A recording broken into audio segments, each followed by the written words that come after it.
या रब्बी अन्नी मखलूकन फ़अन तशीर व अंता खैरुन नासिरीन हस्बुनल्लाहु व निअमल वकील।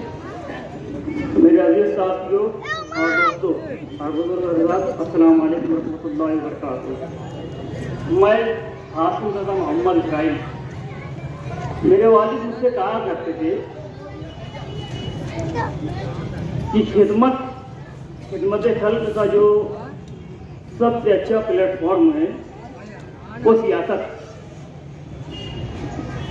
इसलिए मैं उनकी सरपरस्ती में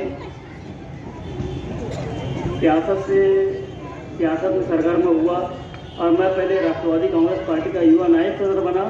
उसके बाद कुछ वजूहात की वजह से मुस्तकीम भाई और शानिंदा साहबा की खिदमत को देखते हुए, उनके जज्बे को देखते हुए मैंने समाजवादी पार्टी में शमूलियत इख्तियार की और अपने पूरे ग्रुप के साथ शमूलियत इख्तियार की और इंशाअल्लाह उनके सहारा बसाना चलते हुए हम कौमत दीन की खिदमत करेंगे।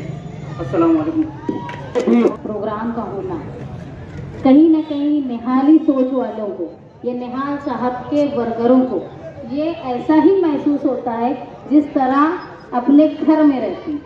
मछली बाजार, बादशाह खान नगर, कमालपुरा और ये इतराफ का इलाका हमेशा से साथी निहाल अहमद साहब का गढ़ रहा, जहाँ घर घर में साथी निहाल अहमद साहब के मानने वाले लोग हैं। चाहे वो जान मोहम्मद चक्की वाले हों, चाहे कमालपुरे के ईसा भाई जिनको इंतकाल हुए काफ़ी वक्त हो गया, चाहे बादशाह खान नगर के जैनू हयात जिनको जैनू मामा कहा जाता था। इस बस्ती में खास बात यह है कि एक मरतबा 1991 की बॉडी में इलेक्शन हुआ था प्रेसिडेंट का म्यूनसिपलिटी थी, प्रेसिडेंट का इलेक्शन था और बड़ा ही सख्त इलेक्शन था। उसमें मेंबरों को पहली बार सियासत में गुंडागर्दी और ज़बरदस्ती की पकड़ के लेके जाना, ऐसी पहली बार वाक़यात होना सियासत में शुरू हुए थे। उस वक्त यहाँ के जैनू मामा जो जनता दल से चुन कर आए हुए थे, उनको मुखालिफिन ने जबरदस्ती गाड़ी में ढकेल के इलेक्शन से 2 दिन पहले उठा कर ले गए। और जब उठा के लेके गए, जब उस वक्त फ़ोन नहीं हुआ करता था, मोबाइल नहीं हुआ करता था, तो साहब के पास खबर आई कि तुम्हारे एक मेंबर को उठा लिया गया है। साहब थोड़ा सा परेशान हुए, फिर बोले कौन? तो बोले मछली बाजार का कोई मेंबर था। साहब बोले जैनू मामा था? बोले हाँ।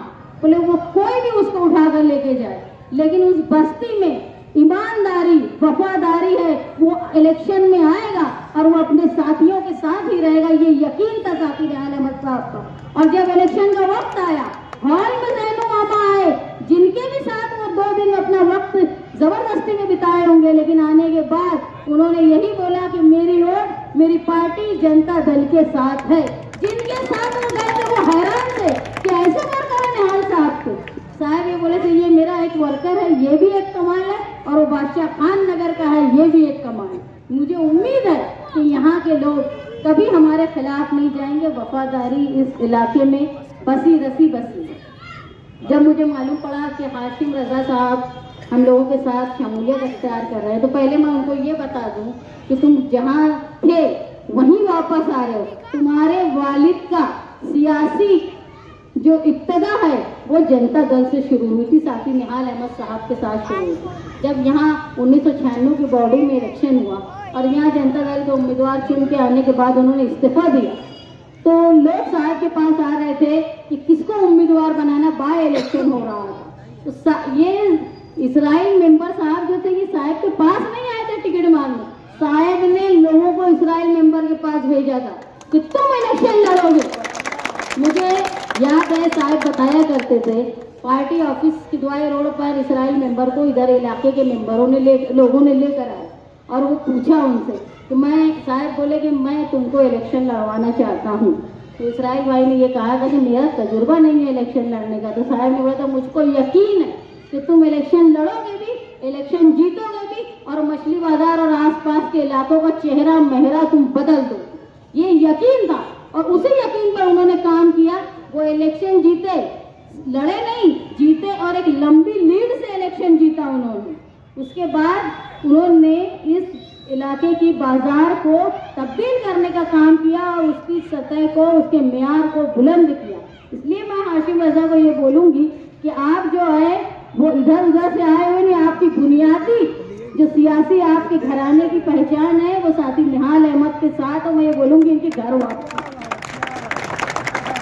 मैं एक बात महसूस कर रही हूँ, रिजवान सर ने कहा कि जोश के होश के साथ साथ जोश की भी जरूरत है। अल्हम्दुलिल्लाह साथी निहाल अहमद के नजरियात पे काम करने वाले मालेगांव शहर के हर इलाके में पुराने नए लोग हैं, लेकिन जब तक नौजवान शामिल नहीं होते, जोश शामिल नहीं होता, तब तक उस पार्टी का, उस सोच का नया रूप साबित नहीं होता।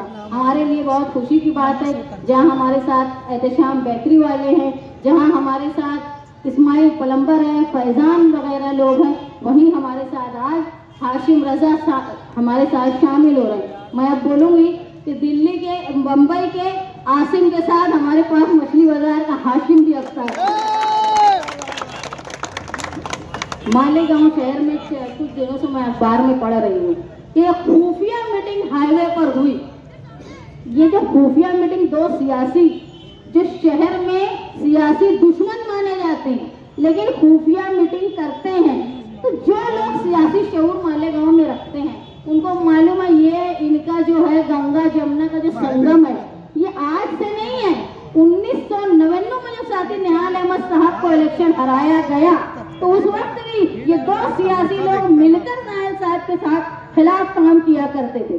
तो ये जो नापाक रिश्ते हैं जो शहर के दूर, ये समझ के मीटिंग हो रही थी कि मालेगांव के लोगों को मालूम नहीं पड़ेगा, तो अब ऐसा है कि यहाँ से लेके दुनिया तक समाजवादी पार्टी को मानने वाले लोग हैं। तो अब मैं उनको बोलूंगी कोई खुफिया मीटिंग लेना हो तो जरा दूर का इलाका ढूंढे जहाँ की खबर मालेगांव के लोगों को ना मिलता।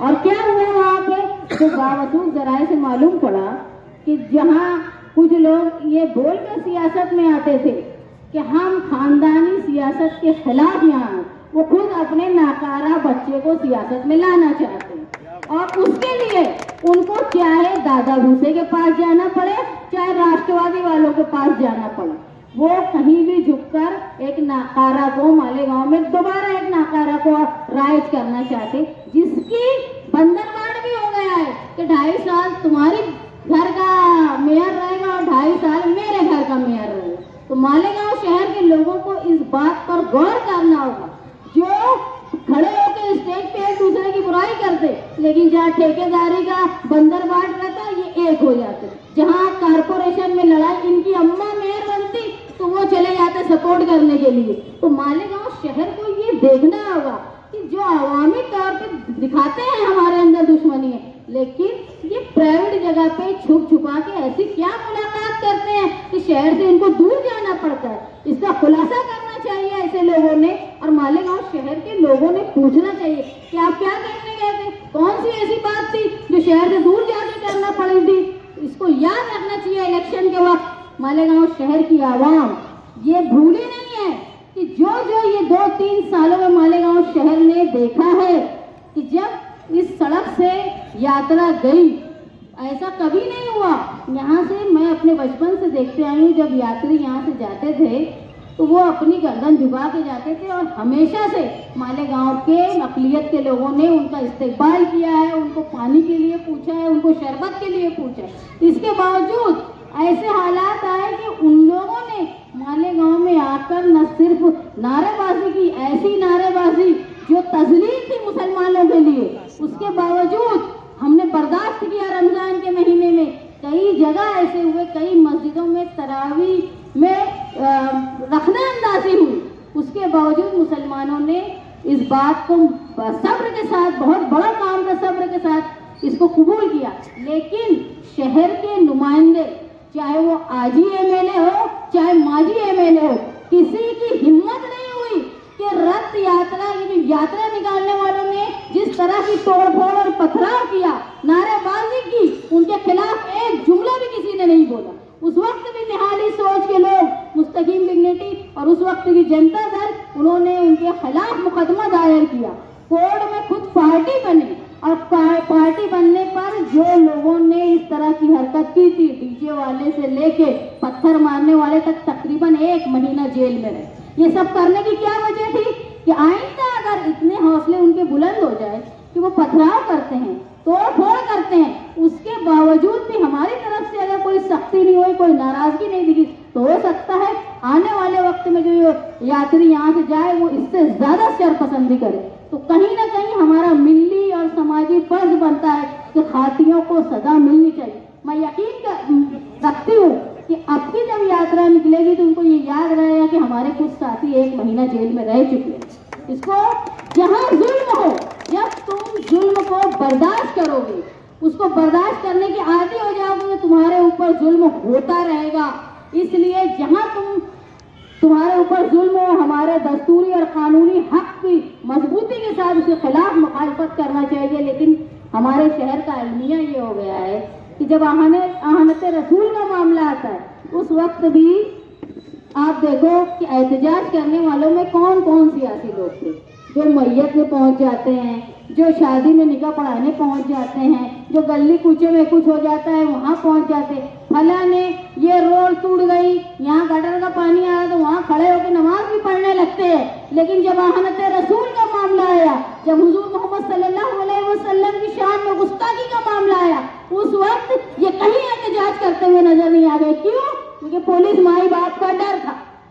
जब नुमाइंदा ही पुलिस का आलाकार बन जाए तो समझ लो आवाम का अल्लाह ही हाफिज है।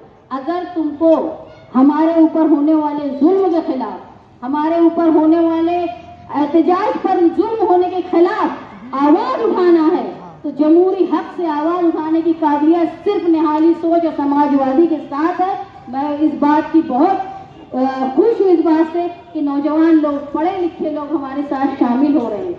और मैं ये महसूस करती हूँ कि आप लोग पार्टी में शामिल होके देखो, कोई आदमी अकेला कुछ नहीं होता। निहाल साहब बहुत बड़ी ताकत थे, लेकिन निहाल साहब अकेले कुछ नहीं थे। निहाल साहब जो थे वो अपने वर्करों के दम से थे। साथी निहाल अहमद साहब ये बोला करते थे, मेरे वर्कर मेरे आंख और कान है, जो मैं देखता हूँ, जो मेरे वर्कर मुझे दिखाते हैं वही मैं देखता हूँ, वो जो मुझको सुनाते हैं वही मैं सुनता हूँ। तो अकेला लीडर कुछ नहीं होता। जब तक बाजू और वर्कर मजबूत ना हो तब तक सियासी लीडर कुछ नहीं कर सकता। ये है कि तुम्हारी सोच को एक अच्छा रास्ता बना देता है। तो ऐसे लोगों के साथ रहो जो तुम्हारे पर होने वाले जुल्म पे, अगर तुमको कोई आफत आ गई, तुमने कोई एहतजाज किया, जैसे आहनत रसूल का मामला था, जेल में गए, लीडरों को फोन लगा रहे हैं, आजी माजी एमएलए को, तो वो फोन उठाने के लिए तैयार नहीं है। एक निहाली सोच के वर्कर ही थे जो उन्होंने एहतजाज किया। मैं ये मानती हूँ कि उस वक्त ऐसा माहौल था कि कोई अपने घर से 12 नवंबर के बाद एक समाजी और सियासी आदमी तो दूर की बात है, एक आम आदमी भी रोड पे निकलने को डर रहा था। उसके बावजूद ये हिम्मत थी वर्करों की कि साथी निहाल अहमद साहब को मानने वालों की कि मालेगांव शहर के तकरीबन 36 मुकामात पे हम लोगों ने धरना दिया। और ये धरना महसूस सिर्फ मालेगांव में नहीं, जेल में जो लोग बैठे थे उन्होंने भी देख के ये महसूस किया कि नहीं, मालेगांव शहर में हमारे लिए कुछ हो रहा है। एक हौसला उनके अंदर आया। तो ये समझ लो, जहाँ जुल्म हो वहाँ आवाज उठाना ही चाहिए और उन्हीं का साथ आपको देना चाहिए जो आपकी आवाज में आवाज मिलाकर हिम्मत से खड़ा रहे। मैं शुक्रगुजार हूँ इस इलाके के लोगों की कि जिन्होंने आज यहाँ प्रोग्राम मुनक्किद किया और उसके बाद एक नए जोश के साथ पूरी जो सोसाइटी के लोग, क्लब के लोग यहाँ आए हैं। फिर से हम एक निहाली सोच और समाजवादी सोच के साथ यहाँ एक नए नजरियात पैदा करेंगे ताकि आने वाले कारपोरेशन का इलेक्शन हो चाहे असेंबली के इलेक्शन हो, हम निहाली सोच के साथ समाजवादी के उम्मीदवार को कामयाब करें, ऐसी कोशिश हम जारी रखें। मैं शुक्रगुजार हूँ आप लोगों ने मुझे बोलने का मौका दिया। डायमंड कारपेट, हमारे वहाँ कारपेट, ग्रास, हेडलोन, रेलवे वाला कारपेट होलसेल रेट में दिया जाता है। हमारा पता याद रखें, मुस्तफा बंगार बाजार, डायमंड कारपेट।